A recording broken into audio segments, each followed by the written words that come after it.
esse é um dos maiores problemas em contratações diretas, gente, a pesquisa de preços, principalmente em inexigibilidade, né?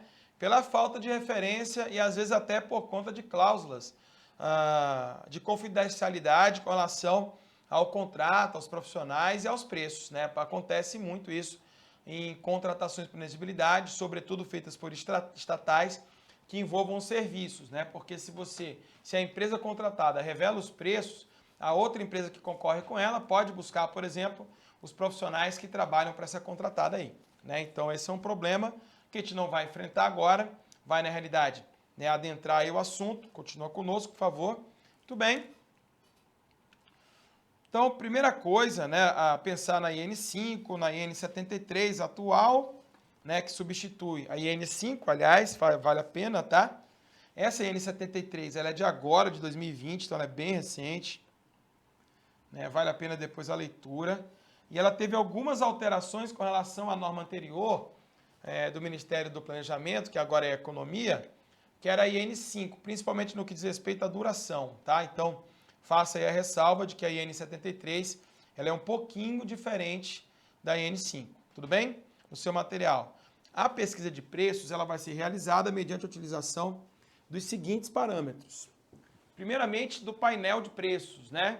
Isso, inclusive, para instruir as contratações diretas, né? Vai no painel e pesquisa, disponível lá no endereço eletrônico, né? Está aí colocado, desde que as cotações refiram-se a aquisições ou contratações firmadas no período de até 1 ano. Essa é uma novidade, né? A duração agora, a validade é de 1 ano. Na IN05, antes, o período, né, máximo ali da pesquisa de preços era de 180 dias, eu não sei por que colocaram isso antes, faz muito mais sentido, pelo menos para mim, colocar 1 ano, já que o orçamento ele é anual, né? Então, fica aí nosso registro, faz-se nossa ressalva de que esse 1 ano é muito mais lógico, né? No seu material, continua, então, primeira coisa seria o painel de preços, né? Bom, vale também uma ressalva com relação a quem é ou o que é o tal do painel. O painel de preços é um sistema que foi desenvolvido aí pelo Poder Executivo Federal para que a administração possa saber dos preços praticados nas compras de quem usa o Comprasnet. O Comprasnet, na realidade, é o sistema, o painel é um módulo dentro do Comprasnet, né? Por que foi feito assim? Porque tinha um particular, aliás, um particular, que vende uma solução de pesquisa de preço que é muito boa, que eu não vou fazer propaganda sobre qual é essa solução, mas aí o TCU começou a cobrar da economia. Por que que a economia, né, agora a economia, no tempo do planejamento, por que que o planejamento não tinha uma solução parecida com essa desenvolvida pelo particular, né? Porque os dados, na realidade, que vão para o hoje painel de preços, são dados constantes do Comprasnet. E cada licença daquela, né, vendida lá pelo particular, no sisteminha que ele desenvolveu, custava quase R$ 8.000. Então o TCU fez um levantamento aí que num ano se gastou com painel de preços quase 15 milhões de reais, só com licenças pagas aí de pesquisa de preço. Então, muito dinheiro. O TCU começou a cobrar isso porque, né, nesse caso, vale muito a pena desenvolver a ferramenta, que é só uma ferramenta de pesquisa, de busca, nada além, né? Então, o painel de preços, na realidade, é uma referência oficial de preços praticados pela administração. Joia? No seu material. Também se coloca aí, ó, por fora do painel, aquisições e contratações similares de outros entes públicos, firmadas no período de até 1 ano, com relação à data de divulgação do edital. Então, notem que aí seria por fora do painel, né? E se dá preferência aí àquilo que foi adquirido por outros entes públicos. É que as condições de pagamento entre o público e o privado, elas são bastante variáveis, são diferentes, né?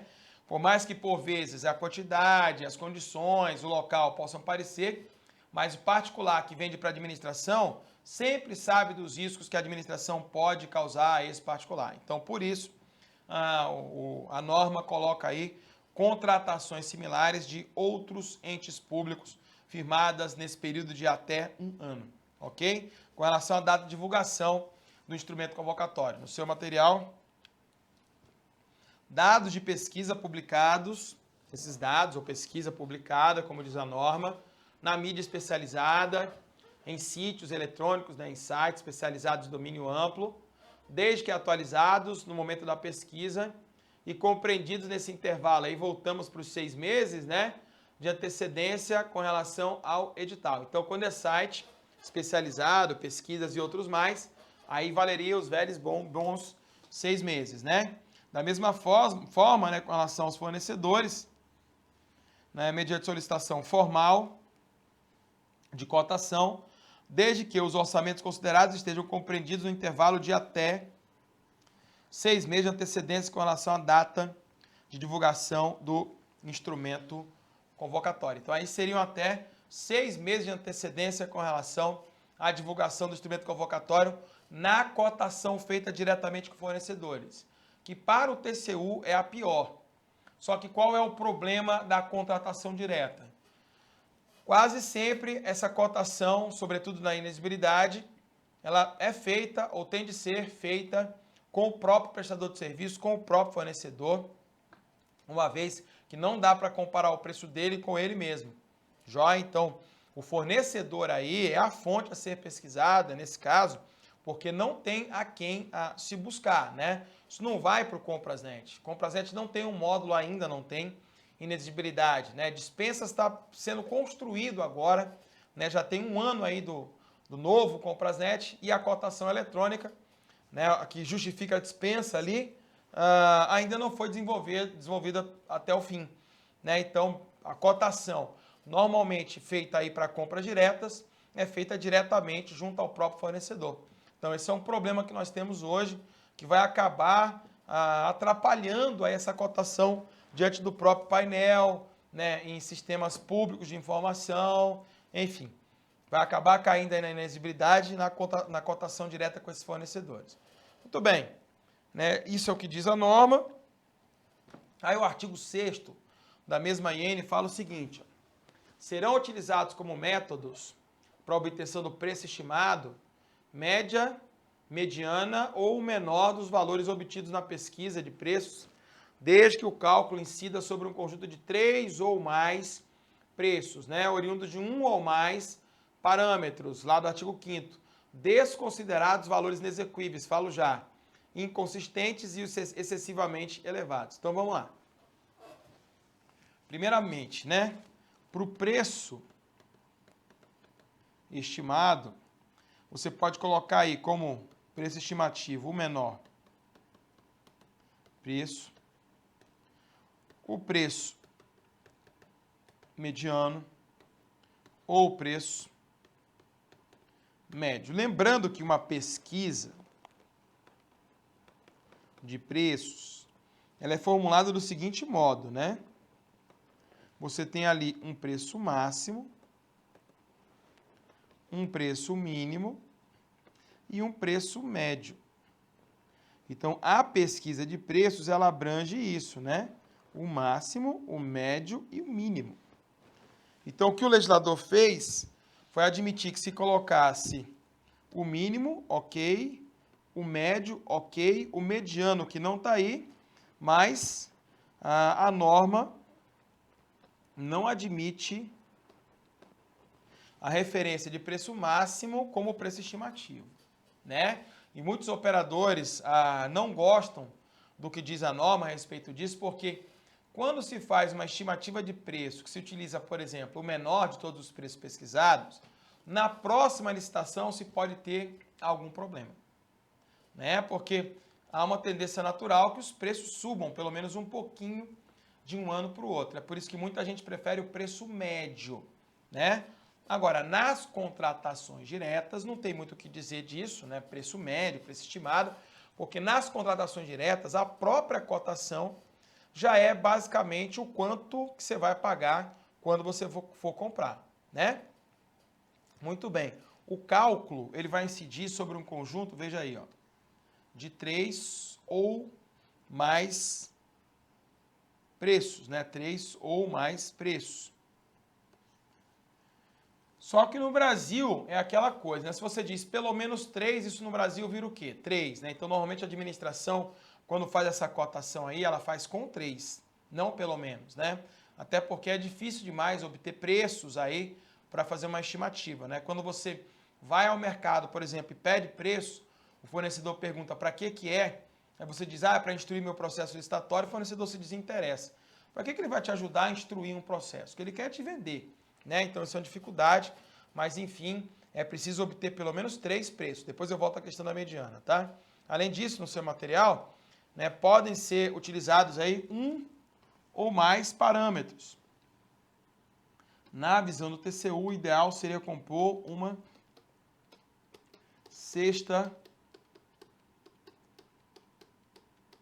de preços, né? Você ter ali cotação com fornecedor, publicações especializadas, contratos realizados aí pela administração também e o painel, né? Então, o ideal seria fazer uma cesta para a gente reduzir o viés de mercado, do painel, de fornecedor, enfim, para reduzir esse viés aí, né? No seu material, desconsiderados os valores inexequíveis, né? Então, pode-se desconsiderar os inexequíveis, né? Inconsistentes, né? Aqueles que realmente são inaceitáveis ou muito elevados. Então, aqui na realidade, o que a norma está dizendo é que é preciso fazer um saneamento dos valores. Antes de se compor a média, mediana ou menor dos valores, já que a norma admite tudo isso, né, média, mediana ou menor dos valores, o ideal seria que a administração pública ela descartasse esses valores inconsistentes, né? Às vezes quem está oferecendo os valores ali não entendeu bem a pesquisa e manda um valor inconsistente, que sejam descartados também aí valores muito baixos, né, inexequíveis, ou muito altos, manifestamente superiores aos de mercado. Sandro, como que eu faço isso? Existem métodos estatísticos, né, para que se possa fazer isso. Tem um livrinho de um colega da CGU, do Franklin Brasil, que ensina como que se faz essa pesquisa de preços aí, tá? Se não me engano, o livro está disponível gratuitamente no site do TCU, é uma apostila na realidade que está lá, um resumo. O nome é Como Pesquisar Preços na Administração Pública, algo parecido com isso. Não lembro exatamente como, mas é mais ou menos isso. Depois dá uma olhadinha lá, por favor, os que quiserem, tá? Porque o Franklin é um bom colega, um ótimo profissional, que nesse caso ensina como pesquisar preços. Joia? O seu material, continua conosco. Muito bem, né? Bastante destacado aí, a norma diz que se admite excepcionalmente a determinação de preços estimados com base em menos de 3 preços, em um só, né? Desde que devidamente justificado pelo gestor nos autos e aprovado pela autoridade competente também nos autos. Então, isso aqui, ó, essa disposição pode ser útil na inexigibilidade. Porque às vezes na inexigibilidade você consegue um preço só, né? E aí, na visão da norma, seria suficiente para poder resolver a pesquisa de preços. Joia? Então, guarde esse dispositivo, mas use com cautela, né? Só se admite um preço só quando houver dificuldades que devem ser relatadas na metodologia de pesquisa que deve ir para os autos do processo, né? Então, as pesquisas de preço precisam ser registradas no processo, como que foram realizadas, essa metodologia aí, para evitar depois questionamento dos órgãos de controle. Então, muito bem, mais uma vez, o ideal é que nós tenhamos pelo menos 3 preços estimados, aliás, cotações de preço, para que nós estimemos aí o preço médio, mínimo, máximo, para que a gente possa utilizar o menor, a média ou a mediana para essa estimativa aí. Joia? Paradinha rápida, a gente volta já já no próximo bloco, último bloco de conteúdo, e aí a gente finaliza esse nosso curso aqui de contratações diretas pelas estatais.